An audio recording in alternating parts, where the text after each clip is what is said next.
Assalamualaikum warahmatullahi wabarakatuh. Bertemu kembali di Kak Yatno Bintang. Kali ini saya akan memberikan rahasia mengajar yang tidak diketahui oleh semua guru. Rahasianya bukan metode yang ini itu, bukan teknik ini itu, tapi ada rahasianya. Rahasianya adalah 5S. Apa 5S? Ikuti.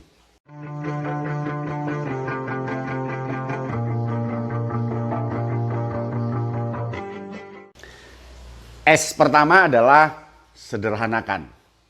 Materi yang mau disampaikan, sederhanakan dengan bahasa siswa. Materi yang begitu rumit, kena seorang guru, sederhana. Mengapa harus sederhana? Karena itu masuk ke bagian komunikasi. Ketika berkomunikasi ke anak, komunikasinya harus sesuai dengan pikiran, persepsi, jangkauan yang dimiliki oleh anak. Caranya masuk dari mana dulu?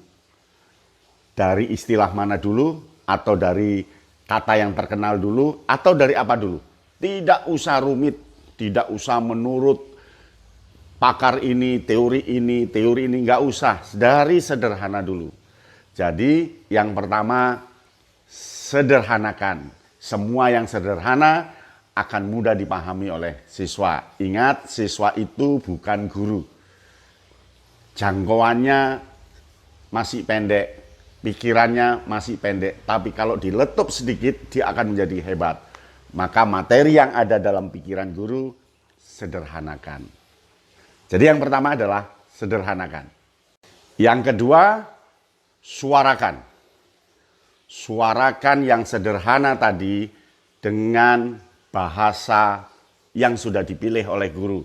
Dengan bahasa yang mudah, suarakan dengan nada tinggi, kalau itu penting, suarakan dengan nada rendah, suarakan dengan nada pelan, suarakan dengan nada cepat, suarakan berulang-ulang, suarakan kaitkan dengan kehidupan anak.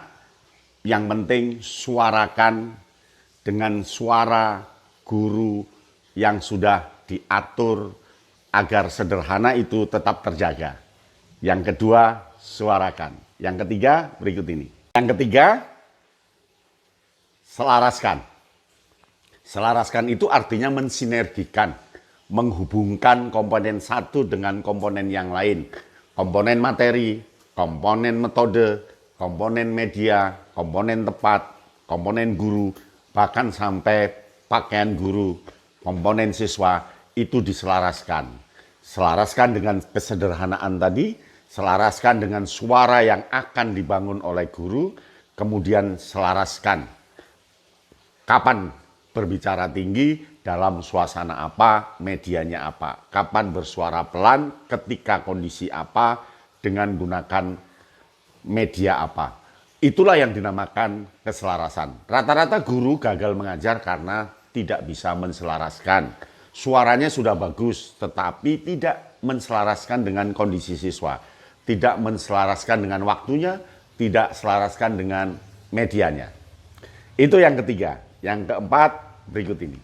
Yang keempat, semarakkan. Yang dimaksud semarakkan itu hidupkan keselarasan tadi. Komponen tadi hidupkan. Ketika kita membawa bola, hidupkan bola itu dengan gerakan, dengan permainan tertentu. Ketika membawa kertas, gambar, hidupkan gambar itu. Semarakkan sehingga anak menjadi senang dan bergelora. Ingat, yang semarak adalah siswanya, bukan guru. Tetapi guru nanti juga ikut mendorong semarak itu. Yang dimaksud semarak, suasana kelas itu segalanya berbicara, segalanya punya makna, segalanya punya kekuatan yang menyenangkan. Apakah itu ketukan meja, apakah itu lagu, atau apa, yang penting semarakkan. Kelas yang semarak itu kelas yang dapat dikatakan pasti sukses karena anak dalam keadaan gembira, anak dalam keadaan siap menerima dengan kesederhanaan, dengan suara yang sudah diatur dengan pilihan kata, dengan keselarasan, dan yang terakhir disemarakkan. Hidupkan kelas. Sebab orang yang gembira itu akan mudah menerima dibanding orang yang sedih. Begitu kan? Yang terakhir berikut ini. Nah, yang terakhir sukses.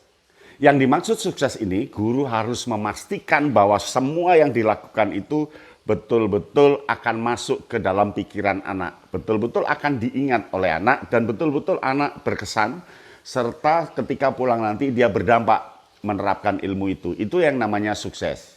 Sukses itu ada kaitan dengan evaluasi, jadi guru mengevaluasi suasana pembelajaran yang telah dilakukan. Sukses itu ada kaitannya dengan penilaian, dengan nilai yang dicapai oleh siswa. Sukses itu bisa dilakukan dengan kelegaan guru ketika mengajar. Sukses itu bisa diartikan mengajarmu sesuai dengan tujuan. Tapi yang penting adalah bagaimana anak pulang senang, bahagia, pelajaran itu terus berkesan dalam dirinya, bahkan dia berdampak pada kehidupan anak kelak. Jadi rahasia mengajar itu 5S. Nah, 5S ini bisa digunakan untuk metode apapun. Apakah itu metode kuantum, apakah metode SAFI, apakah metode kooperatif, apakah dia metode STAD, apakah dia metode grup investigasi, apakah dia metode TGT, atau metode apapun, dorong dengan 5S tadi. Kunci dengan 5S tadi. Yakin pembelajaranmu akan sukses. Itulah yang saya lakukan ketika saya mengajar, ketika saya beri kuliah, ketika saya natar, selalu 5S itu yang saya terapkan. Begitu ya. Sampai di sini. Salam Kak Yano Bintang.